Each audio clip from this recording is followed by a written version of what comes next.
¿Qué sucede cuando cada paso entre dos aldeas decide la vida o la muerte de cientos de personas?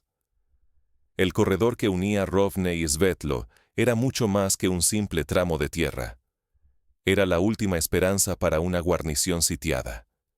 El hilo que mantenía conectados a quienes resistían dentro con todo lo que quedaba fuera.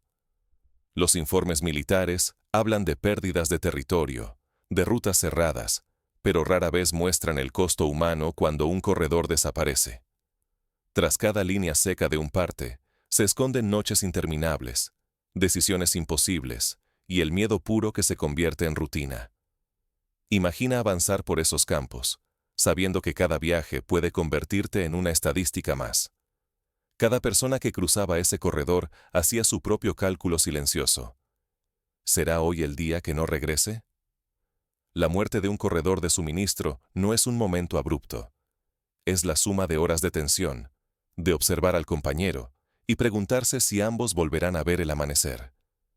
Es ver cómo la costumbre de caminar entre dos aldeas se transforma en una apuesta desesperada, donde el silencio pesa más que el estruendo de los disparos.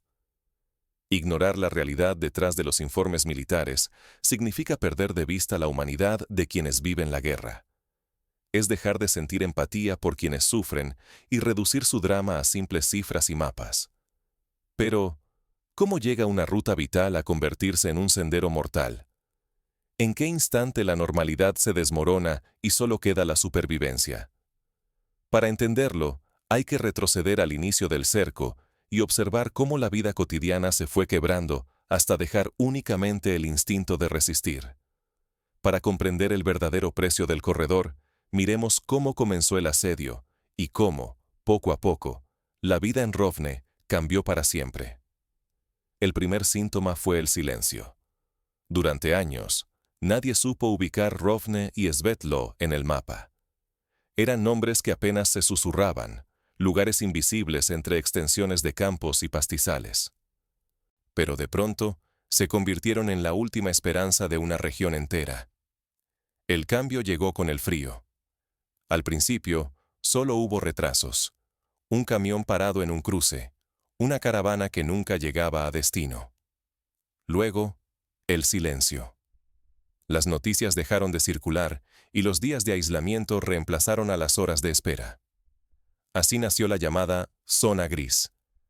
No era solo una expresión técnica en los informes, era un territorio tangible, peligroso, donde ningún vehículo se atrevía a detenerse. Para cruzarlo, había que hacerlo a pie, y rápido. Cada travesía era un desafío, escapar antes de que la nada te envolviera. La vida cotidiana empezó a descomponerse. Las escuelas cerraron sus puertas, las tiendas bajaron sus persianas, y el miedo llenó las calles vacías. Ya no había diferencia entre civil y soldado. Todos eran sospechosos, todos podían ser enemigos. La confianza, pegamento de la comunidad, se desintegró rápidamente. Nadie creía en nadie, ni en los vecinos, ni en viejos amigos. Las fronteras entre lo militar y lo civil se desdibujaron, dejando a la población sola y fragmentada. Las advertencias llegaron, pero tarde o ignoradas. El círculo de aislamiento se cerró sin piedad, como una sombra extendiéndose al anochecer. Nadie entendió el verdadero precio del aislamiento hasta que fue demasiado tarde. No captar cómo una aldea entera puede quedar expuesta es un error caro. Olvidar estas lecciones significa condenar a más comunidades al abandono y al silencio. Pero la verdadera prueba comenzó cuando la noche cayó, y los caminos, antes cotidianos, se transformaron en trampas. Desde entonces, sobrevivir se volvió cuestión de suerte, velocidad y decisiones imposibles. Pronto, con cada día que pasaba, el corredor entre Rovne y Svetlo se volvía más vital y más letal. Cada intento de atravesarlo revelaba un nuevo precio humano que nadie estaba listo para pagar. Imagina avanzar durante horas con la certeza de que alguno de tus compañeros no llegará al final del trayecto. No es solo miedo, es aceptar que, tarde o temprano, uno de los nombres que hoy respiran a tu lado se sumará a la lista de bajas. En el corredor entre Rovne y Svetloe, cada noche se convertía en una sentencia. Sobrevivir dependía tanto de la rapidez como de la suerte, y no todos contaban con ella. Durante el día, el silencio absoluto era ley. Pero al caer la noche, los grupos se movían en fila, los nervios al límite y los sentidos agudizados por la ansiedad. Nadie podía permitirse un error. Cualquier paso fuera de lugar podía ser el último. Un destello en la distancia o una explosión lejana bastaba para sembrar el pánico. ¿Quién sería el próximo? Las cifras oficiales eran implacables, pero detrás de cada número había tragedias completas. En una sola noche, de un grupo de 22, solo 15 cruzaron al otro lado. 7 historias se apagaron en los campos, sin despedidas, sin luto posible. Así, la aritmética de la guerra pesaba más que cualquier acto de valor. Sobrevivir era resignarse y calcular hasta el último movimiento. La llamada seguridad condicionada era apenas un espejismo. Ya no existían rutas fiables, solo veredas marcadas por el peligro constante. El corredor, antes línea vital, se transformó en una trampa mortal. El enemigo aprendió a anticipar, a leer cada desplazamiento, convirtiendo cada intento de cruce en una posible emboscada. En este aire enrarecido, el miedo se volvió el único compañero constante. Cualquier luz inesperada, cualquier zumbido de dron, podía anunciar el inicio del desastre. La confianza se desvaneció. Nadie creía en nadie. Las sospechas se multiplicaban incluso entre los propios compañeros. La supervivencia justificaba cualquier decisión, por dura que fuera. La logística terminó siendo una pesadilla. Evacuar a los heridos era casi imposible sin exponer a más personas al peligro. El suministro, cortado por bombardeos precisos, dejó de llegar. Las autoridades militares, atrapadas en la lógica fría de la guerra, transformaban cada orden en un sacrificio calculado.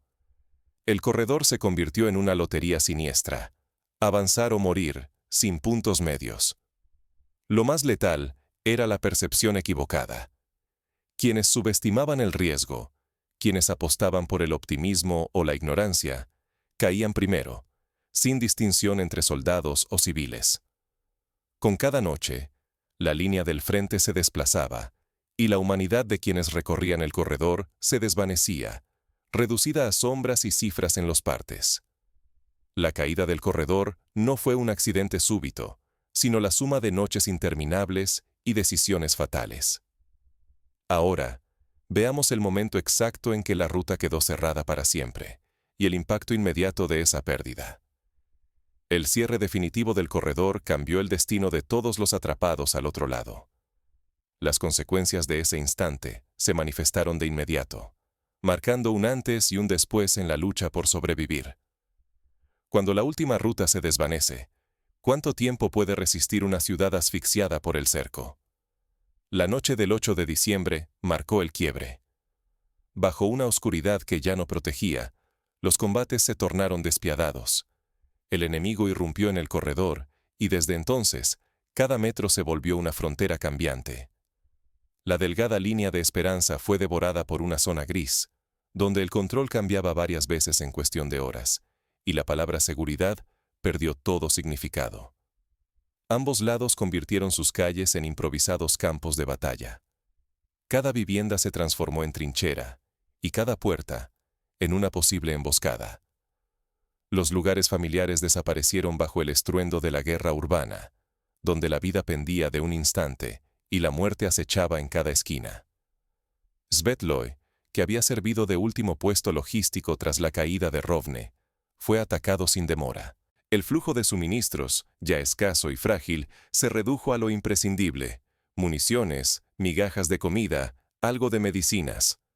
Todo lo demás dejó de importar porque ya no había rutas para evacuar ni para recibir refuerzos o rescatar heridos. En este nuevo escenario, los drones dominaron el cielo y la tierra. Cada movimiento, cada escape o avance, quedaba desnudo ante el zumbido constante y la mirada insomne de las cámaras aéreas. Ya ni la noche ofrecía amparo. Cualquier destello, cualquier sombra, podía atraer una lluvia de fuego precisa e inmediata. Las rutas de abastecimiento se volvieron trampas mortales. Cruzar de un edificio a otro era jugarse la vida. Los corredores subterráneos y patios traseros se recorrían una y otra vez, con la esperanza de esquivar al enemigo o pasar inadvertidos bajo la vigilancia desde arriba. El sonido de los motores de los drones y el golpeteo de los proyectiles marcaban el pulso de jornadas interminables. La moral, antes sostenida por la rutina de la resistencia, empezó a resquebrajarse. Las promesas de apoyo y evacuación se apagaron. Los mensajes por radio dejaron de hablar de avances y empezaron a contar solo pérdidas. Entre los combatientes y los pocos civiles que quedaban, el cansancio era tan denso como el humo, y la esperanza sobrevivía apenas por inercia, por la costumbre de resistir un día más. La pérdida de la última vía de suministros no solo significó colapso logístico. Fue el final de toda defensa posible, y para muchos, de la esperanza de sobrevivir. Cada minuto sin ayuda exterior era un tic-tac silencioso, recordando que en la guerra moderna no solo se lucha contra el enemigo visible, sino contra la asfixia del cerco y el vacío de la soledad. Aún así, bajo la sombra de la derrota, brotaron pequeñas historias de resistencia. Grupos que encontraron refugio, civiles que compartieron el último trozo de pan, combatientes que cubrieron a sus compañeros, aún sabiendo que no habría otra oportunidad. Esos gestos, invisibles para los informes oficiales, revelaron la verdad más descarnada. La humanidad sobrevive, aunque sea en murmullos y penumbras. A medida que el cerco se cierra y las opciones se agotan, la ciudad empieza a transformarse. No solo cambia el paisaje, sino también las personas, sus miedos, sus alianzas y lo que están dispuestos a hacer para sobrevivir. Detrás de cada parte oficial hay rostros, decisiones y pérdidas imposibles de calcular. Hablar del corredor entre Rovne y Svetlo no es solo detallar una maniobra táctica fallida, sino explorar cómo una línea trazada en el mapa puede convertirse en el último hilo de esperanza para quienes permanecen dentro del cerco. La muerte del corredor fue mucho más que una derrota logística. Simbolizó el final de toda posibilidad para los sitiados. Allí, cada decisión era una apuesta a todo o nada, y la caída definitiva del paso transformó la resignación en desesperanza pura. Para muchos, ese instante selló la ruptura final de la fe en el regreso. La guerra moderna, con sus mapas digitales y enjambres de drones, convierte a los seres humanos en puntos luminosos sobre una pantalla y en cifras secas en los informes diarios. La distancia entre la realidad y el reporte oficial se agranda, y poco a poco, las personas se diluyen en estadísticas que nadie quiere recordar. Así, la humanidad se evapora entre gráficos y porcentajes que apenas rozan la verdad. En este contexto, la logística es mucho más que camiones y rutas. Es la necesidad de adaptarse a amenazas impredecibles, como los drones, que tornan cualquier movimiento en una apuesta arriesgada. Los corredores de suministro deben improvisar caminos entre la oscuridad y la vigilancia constante, aprendiendo a sobrevivir en el estrecho margen de la incertidumbre. Pero el costo humano nunca se mide solo en vehículos perdidos o cargamentos destruidos. Cada grupo que no regresa, cada patrulla que desaparece, deja un vacío que ni las victorias tácticas pueden llenar. Los ausentes pesan más que cualquier línea perdida en el frente. Para quienes esperan, un nombre que no regresa es un abismo de dolor y preguntas sin respuesta. El cierre de un corredor rara vez es un instante claro o definitivo. Para algunos, terminó cuando perdieron contacto con su grupo y quedaron aislados entre la niebla y el miedo. Para otros, fue el choque brutal con las fuerzas enemigas lo que marcó el final. Siempre es un proceso ambiguo, que deja heridas abiertas y silencios imposibles de llenar.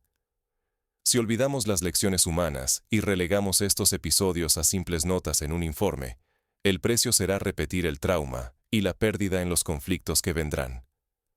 Aprender de estas historias es la única forma de evitar que la frialdad de la guerra borre lo esencial, la vida y la dignidad de quienes la vivieron. Pero incluso en el silencio que siguió al cierre del corredor, algunas voces sobrevivieron. Lo que contaron después revela el verdadero costo y las cicatrices invisibles que dejó el asedio. Cuando los partes oficiales mencionan corredor perdido, ¿quién queda para relatar el precio pagado? Detrás de cada línea, en un informe militar, están los nombres que no figuran, las voces que se extinguen y las vidas alteradas para siempre. Si contemplamos la caída del corredor entre Rovne y Svetlo solo como un dato más, sentenciamos al olvido a quienes apostaron todo en esa ruta. Ellos no son cifras, son quienes, entre oscuridad y frío, arriesgaron lo irreemplazable en caminos hoy borrados del mapa. La deuda que deja una derrota no es solo estratégica, es también una deuda de memoria y dignidad. Porque cuando se informa la pérdida de un corredor, no se narra el temblor en las manos, la decisión tomada en un instante, ni el vacío de quienes no regresaron. La verdad tiene nombres, familias a la espera de respuestas, compañeros que cargan ausencias imposibles de resumir. Dejar que la versión pública se limite a mapas y balances es un peligro profundo. Lo que no se cuenta, retorna. Silenciar a quienes cruzaron ese corredor es negar el peso real de la guerra y permitir que otras tragedias se oculten tras palabras técnicas y estadísticas frías. Por eso, recordar y relatar sus historias no es solo un gesto, es un muro contra el olvido. Es la única forma de dignificar a quienes sostuvieron la resistencia, aun si el precio fue su propia humanidad. Solo así, la memoria colectiva puede aprender, y quizá, evitar que la historia vuelva a cobrarse la misma deuda. Hoy, más que nunca, cuando un corredor desaparece del mapa, preguntemos, ¿quién relata lo que ocurrió? ¿Cómo impediremos que, otra vez, la memoria sea una baja más? Sin embargo, para comprender realmente la magnitud de la tragedia y extraer lecciones que puedan aplicarse en el presente y futuro, es esencial comparar este episodio con otros casos históricos. Observemos por un momento el asedio de Leningrado durante la Segunda Guerra Mundial, donde el bloqueo nazi, que duró casi 900 días, dejó a la ciudad sin acceso a suministros. La única ruta, conocida como la carretera de la vida, cruzaba el helado lago Ladoga. Cada viaje significaba arriesgarse a ser bombardeado o quedar atrapado bajo el hielo. Los conductores de camiones sabían que muchos no regresarían, pero aún así, noche tras noche, salían porque de su esfuerzo dependía la vida de cientos de miles de personas. Cuando la carretera quedó temporalmente inhabilitada por el hielo o los ataques, la ciudad entera sintió la asfixia de la escasez. Lo mismo ocurrió en Sarajevo, en los años 90, cuando el túnel de la vida era la única vía para introducir alimentos, medicinas y esperanza bajo el asedio. Las historias de quienes cruzaban ese túnel, arrastrando sacos de harina en la oscuridad, se parecen mucho a las de Rovne y Svetloe. Hombres y mujeres anónimos que ponían en riesgo todo por mantener viva una ciudad sitiada. En ambos casos, la desaparición de un corredor de suministros no solo traía hambre y sufrimiento, sino que también erosionaba la moral. El miedo y la desesperanza se extendían como una niebla, y la solidaridad se veía puesta a prueba. ¿Qué enseñanzas concretas podemos extraer de estos paralelos? Primero, la importancia de la preparación.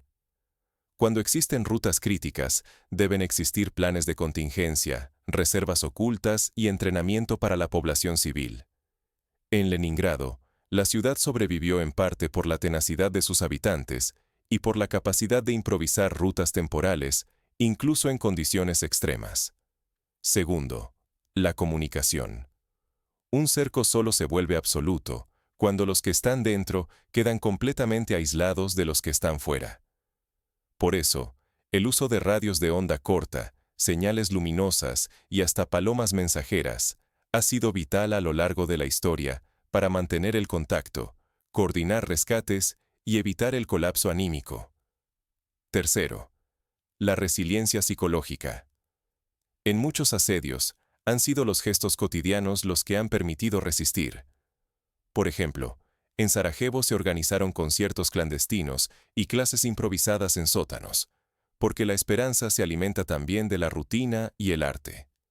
En Rovne y Svetloe, compartir un trozo de pan o una anécdota significaba mucho más que mera supervivencia. Era un acto de resistencia contra la deshumanización. Cuarto, el valor de documentar y transmitir la experiencia. Tras el asedio de Leningrado, los diarios personales, los dibujos de los niños y los testimonios orales se convirtieron en patrimonio de la memoria colectiva. Esos relatos impidieron que la tragedia quedara sepultada bajo la indiferencia de los números. Hoy, los sobrevivientes de Rovne y Svetlo tienen la responsabilidad y el derecho de contar su verdad. A nivel práctico, ¿qué podemos hacer para que estas historias no se pierdan y sirvan de advertencia?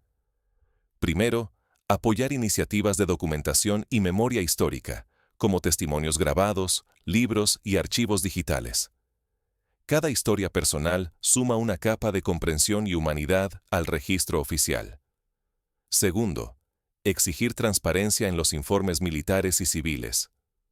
La sociedad tiene derecho a conocer no solo los resultados de las operaciones, sino el costo humano y las lecciones aprendidas.